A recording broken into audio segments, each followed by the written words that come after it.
The scratching started on the third night. At first, I thought it was a rat in the walls, but the sound was too rhythmic, deliberate. It came from the old camera I'd bought at a flea market, the one sitting on my dresser. I told myself I was just tired, that my mind was playing tricks on me.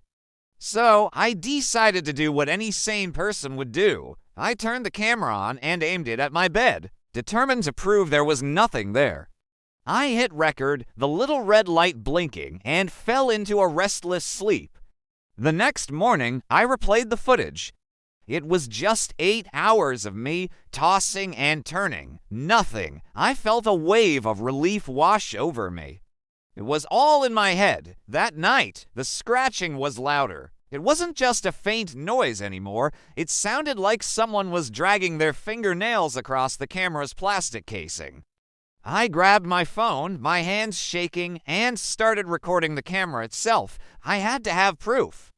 But as soon as my phone's camera focused, the scratching stopped. Silence. Just the low hum of my computer and the quiet ticking of my alarm clock. I sat there for what felt like an eternity, waiting, listening. Nothing. Frustrated and more than a little freaked out, I turned the old camera on again, pointed it at my bed, and tried to sleep.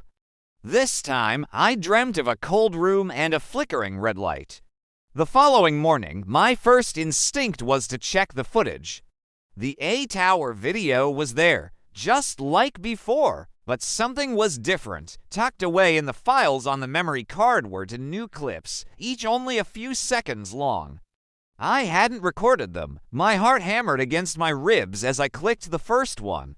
It was a close-up of a terrified face, a woman I'd never seen, her eyes wide with fear, staring directly into the lens. The background was blurry, but I could make out a familiar red glow. The second clip was even worse.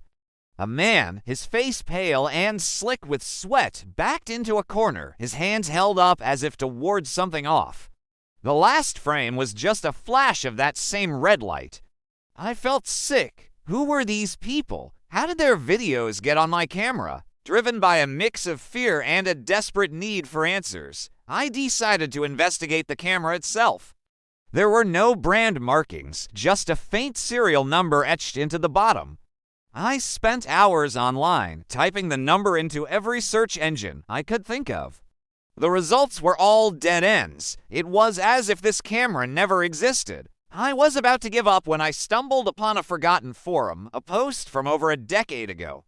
It mentioned the exact serial number. The post was short and cryptic. It described a limited edition camera model that was quickly discontinued and recalled. The reason? A user had vanished while recording a video diary. The last thing found was the camera still recording an empty room. That's when a horrifying thought began to form in my mind. I went back to the strange clips.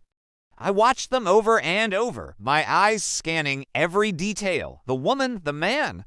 They were in different places, but one thing was constant. The room, the bed, the wallpaper. It was my room. They were sitting on my bed, the same bed I slept in every night. These weren't random clips. They were moments, captured seconds before something terrible happened to these strangers, all in the place I now called home. The red light in the videos wasn't from a fire or an alarm. It was the recording light from the camera itself. The camera wasn't just recording me, it was showing me what it had recorded before. I felt a chill crawl up my spine that had nothing to do with the temperature of the room. I opened the first clip again, the one with the terrified woman. I had to be sure. I paused the video and zoomed in, enhancing the image as much as I could, looking for any detail I might have missed. My focus shifted to her eyes, wide and reflecting the room around her. And that's when I saw it, a faint, almost ghostly image in the reflection. It was a figure standing behind the camera, watching her. My blood ran cold as I realized who it was. The face was pale, the eyes were dark and hollow, but it was unmistakably me. I frantically opened the other clips, zooming in on every reflective surface, a glass of water, a mirror in the background, the shine in their eyes. And in every single one, There he was, my reflection, staring back. Even in the recordings from years ago, long before I ever found this camera, it hit me like a physical blow. The camera wasn't haunted by spirits of the past. It wasn't watching me, it was remembering me. I was the ghost in its memories.